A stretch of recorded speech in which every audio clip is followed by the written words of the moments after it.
Welcome back to the YouTube channel. Malo in the cameras. Ako palinkhani pano imene ili yosakhala bwino. Yomvesa chisono kwambiri. Palinkhani ziwiri.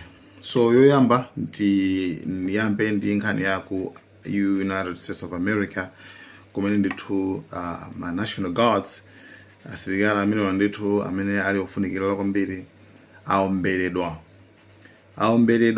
ndi actually aomberedwa pafupi ndi State House kapena tu White House kumene koko ku America ko.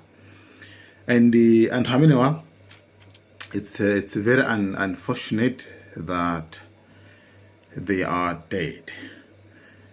So condolences to their families and friends. Anthu amenewa ndithu sizinaende. Amene aombera anthu amenewa alipo anthu awiri, asilikali awiri. Amene aombera ndi mnyamata wa zaka 29. Amene ndithu mnyamata ameneyu ochokera ku dziko la Afghanistan. So it's actually maybe tichinowo ndikanthawi yoyamba after a long time after kuti ma shootings achitika kwambiri ku America. Pano video limene ijayo palibe makamaka amene anali ngati obwera ambiri amakhala anthu omwewo au America omwewo mangombirana and ena ndithu ena amafuna kuombera Trump, ena pa Charlie Kirk, komanso ndi ena anaombera ku school. So zimene zakhazi kuchita kwambiri ku America.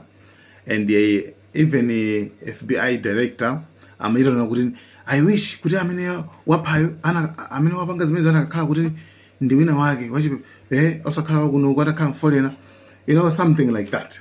Amachito panga wish choncho.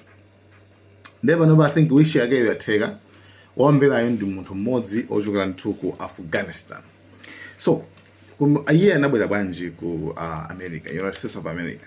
Iyeyu anabwera mu chaka cha 2021. Ku America ko anabwera mu chibwirikiti chija chimene chimachitika ku Afghanistan pamene Americans anangonyamuka mwa emergency mongothawa kuti kungonyamuka. Mukumbuka nthawi imene ndege anthu okay, so nthawi imene ndege anthu amachita kuzikongwejera kuzizendewera ndege anthu amachita kungolodana mu ndege mojamo, you see. So mukudziwa kale nokuti kumenje kuli chi vaccine chake chimachita kuti background yachikulu kwambiri makhala anthu osiyanasiyana ambiri. Ndipo ochoka kumene ujako ananyamulanso anthuso anakakamira nawo kuti akwere ndi anthu ambiri ena ma Afghanistan omwewo ena ndani. So munthu amene anampasa nthu atafika ku America anampasa nthulo anampasa nthawi nthu period yokhalira ndi kena kuyeneza panga expire muzaka zingapo. I think wakhala mzaka zingapo. So for 4 years wakhala kumene kuko mathamangira 5 years and pa nthawi imene atasita panga expire sanakapanga renew basa amangokhala apa panaganiza kuti basa papa mina ndingaombera anthu amene wawa. Komano ma investigation sanachitike deep kwenikweni kupanga kuyang'ana motive kuti chinampangitsa njani kuti munthu amene apite mpaka na akaombere magadi awiri.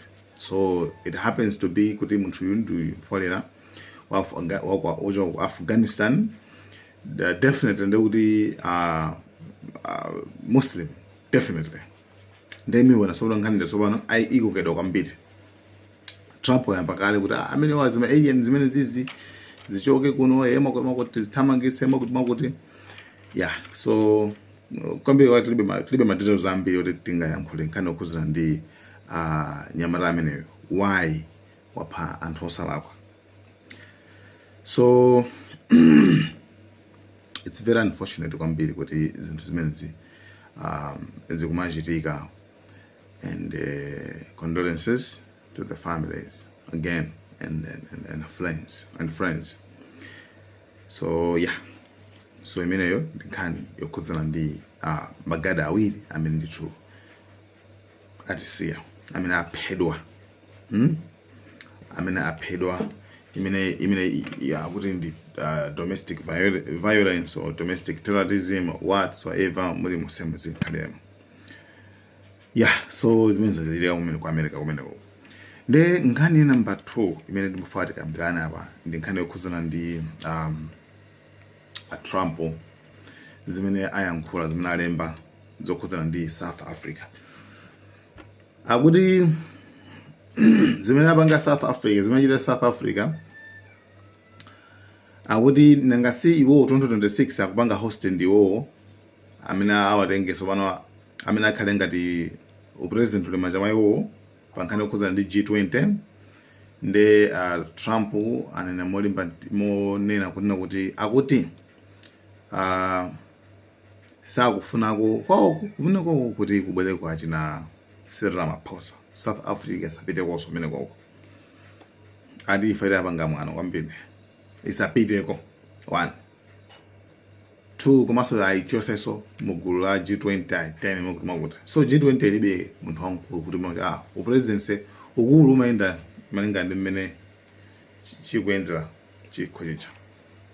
So akuti ayi amene basi achokeso amene wawa mu G20 mu and zina so zimene ayankhula akuti even my payment so like chilichonse ka business ka chan zonse atakudula ati onthu adula zonse basi ati basi ma subsidies mechencha chilichonse akutakudula ati for South Africa indithera echita mwano. Nde sitinamve kuchokera ku South Africa kuti kumene kundithu ayankhula zotani anena kuti chani pankhani imene Trump ayankhula zowaletsa iwo kupita ku America chaka chamawa kukapanga nawo mbali kukapanga nawo participate kunkhani ya G20 summit. Komanso mbali inaso makamaka as ma-president ena makamaka amene anakapanga attend ku South Africa sidu zoti naonso pangapo chani naonso sadzapita kufuna banga mademo protest chifukwa apo palibe chifukwa chimene chikuchitikira palibe chifukwa iwo summit yanzawo anapanga boycott kuti imene basi isakhale successful isachitike ngakhale kuti achitikabe iwo mbanapata basi titumize munthu wathu abwere imene koko wina wake chabe chabe okuembasi anakhaniza kuti amene sifungalani ifeyo makamaka izizi mwambo wathu sizimayenda chonchi. So zikuoneka ngati kuti zinthu anazipanga madala kuti ayipezere zifukwa za South Africa akayipeza zifukwa kena kwaone kuti apanga bwanji. So guys, thank you so much. Allow you in the cameras. Earlier today, on the eve of the Thanksgiving holiday, 2 members of the National Guard serving in Washington, D.C. were shot at point-blank range in a monstrous ambush-style attack just steps away from the White House. As President of the United States, I am determined to ensure that the animal who perpetrated this atrocity pays the steepest possible price. I can report tonight that based on the best available information, the Department of Homeland Security is confident that the suspect in custody is a foreigner who entered our country from Afghanistan, a hellhole on earth. He was flown in by the Biden administration in September 2021 on those infamous flights that everybody was talking about. We're not going to put up with these kind of assaults on law and order by people who shouldn't even be in our country. We must now re-examine every single alien who has entered our country from Afghanistan under Biden, and we must take all necessary measures to ensure the removal of any alien from any country who does not belong here or add benefit to our country. If they can't love our country, we don't want them. America will never bend and never yield in the face of terror. And at the same time, we will not be deterred from the mission these service members were so nobly fulfilling.